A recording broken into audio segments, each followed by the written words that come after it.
ഇങ്ങനെ ഒരു പലഹാരം കഴിച്ചിട്ടുണ്ടോ? ഇല്ലെങ്കിലൊന്നും ഉണ്ടാക്കി കഴിക്കണേ, നല്ല അടിപൊളി ടേസ്റ്റാണ് കേട്ടോ. ഇതെങ്ങനെയാണ് തയ്യാറാക്കുന്നത് നമുക്ക് നോക്കാം.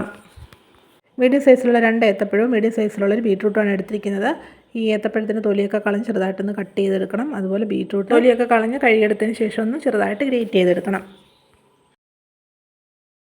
സ്റ്റൗ കത്തിച്ചൊരു പാൻ സ്റ്റൗവിലോട്ട് വെച്ച് കൊടുത്തിട്ടുണ്ട്. ഇതിലോട്ട് നമുക്ക് 1 ടേബിൾ സ്പൂൺ നെയ്യ് ഒഴിച്ച് കൊടുക്കാം. നെയ്യ് ഇപ്പം നല്ലതായിട്ട് ചൂടായി. ഇതിലോട്ട് നമുക്ക് കുറച്ച് അണ്ടിപ്പരിപ്പും കുറച്ച് കിസ്മിസും കൂടെ ഇട്ട് വറുത്തെടുക്കാം. അണ്ടിപ്പരിപ്പിൻ്റെ കളർ ചെറുതായിട്ടൊന്ന് മാറിയിട്ടുണ്ട്. ഇനി ഇതിലോട്ട് കുറച്ച് കിസ്മിസും കൂടെ ഇട്ട് കൊടുത്തിട്ട് നമുക്കൊന്ന് വറക്കാം.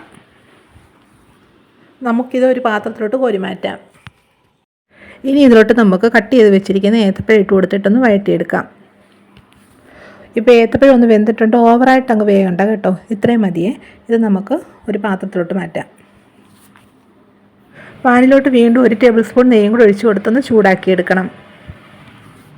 ഇനി ഇതിലോട്ട് ഗ്രേറ്റ് ചെയ്ത് വെച്ചിരിക്കുന്ന ബീട്രൂട്ട് ഇട്ട് കൊടുത്ത് നല്ലതായിട്ടൊന്ന് വഴറ്റിയെടുക്കണം. ഈ ബീട്രൂട്ടിലെ ആ വെള്ളം എല്ലാം നല്ലതായിട്ട് വറ്റിയൊന്ന് ഡ്രൈ ആവുന്ന വരെ ഒന്ന് വഴറ്റി കൊടുക്കണം കേട്ടോ. ബീട്രൂട്ടൊക്കെ നല്ലതായിട്ട് നമ്മളൊന്ന് വഴറ്റിയെടുത്തു. ഇനി ഇതിലോട്ട് നമുക്ക് 1/2 കപ്പ് തേങ്ങ ചിരകിയത് ഇട്ട് കൊടുക്കാം. തേങ്ങ ഇട്ട് കൊടുത്തിട്ട് ഒരു 1/2 മിനിറ്റ് നേരം നന്നായിട്ടൊന്ന് ഇളക്കിയെടുക്കണേ. ഇനി ഇതിലോട്ട് നമുക്ക് ശർക്കരപ്പാനി ചേർക്കാം. 1/4 കപ്പ് ശർക്കര എടുത്തിട്ട് അതിലോട്ടൊരു 1/4 കപ്പ് വെള്ളം കൂടി ഒഴിച്ച് തിളപ്പിച്ചൊന്ന് അരിച്ചെടുത്തതാണ്. ഇനി ഇതിലോട്ടൊരു 1/2 ടീസ്പൂൺ ഏലക്കാപ്പൊടിയും കൂടെ ചേർത്ത് കൊടുത്തിട്ട് നല്ലതായിട്ട് ഇളക്കി ഇതൊന്ന് തിളപ്പിച്ചെടുക്കണം.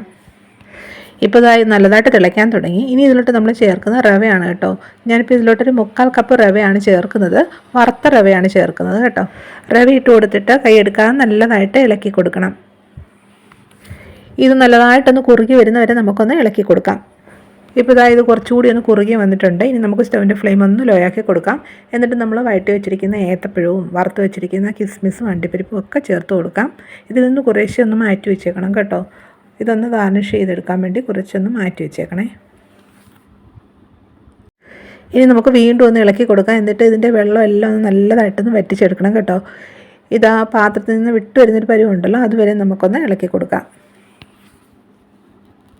ഇപ്പോൾ ഇതാ നോക്കി, ഇത് പാനിൽ നിന്ന് വിട്ട് വരുന്നൊരു പരുവമായിട്ടുണ്ട്. ഇത്രയും മതി. ഇനി നമുക്ക് സ്റ്റൗ ഓഫ് ചെയ്യാം. എന്നിട്ട് ഇതുണ്ടല്ലോ ഒരു ട്രേയിലോട്ട് മാറ്റാം. ഞാൻ ഇതുപോലെ ട്രേ എടുത്തിട്ടുണ്ട്. ഇതിലോട്ട് സ്വല്പം നെയ്യും ഒന്ന് പുരട്ടി കൊടുത്തിട്ടുണ്ട്. ആദ്യം നമുക്ക് ഇതിലോട്ട് നമ്മൾ മാറ്റി വെച്ചിരിക്കുന്ന ഇൻഗ്രീഡിയൻസ് ഉണ്ടല്ലോ, അതെല്ലാം ഒന്ന് നിരത്തി വെച്ച് കൊടുക്കാം. ഇനി ഇതിലോട്ട് നമുക്ക് തയ്യാറാക്കി വെച്ചിരിക്കുന്ന മിക്സ് ഒന്ന് നിരത്തി വെച്ച് കൊടുക്കാം. ഇനി ഇതൊന്ന് തണുക്കാൻ വേണ്ടി മാറ്റി വെക്കാം. ഇപ്പോൾ നല്ലതായിട്ട് തണുത്തിട്ടുണ്ട്. ഇനി ഇതിൻ്റെ സൈഡ് ഉണ്ടല്ലോ കത്തി വെച്ചൊന്ന് ഇളക്കിയതിന് ശേഷം ഒരു പ്ലേറ്റ് ഇതേ രീതിയിലൊന്ന് കമിഴ്ത്തി വെച്ചിട്ടൊന്ന് തിരിച്ചിട്ട് കൊടുക്കാം. ഇനി ഇത് നമുക്ക് കട്ട് ചെയ്ത് കഴിക്കാം.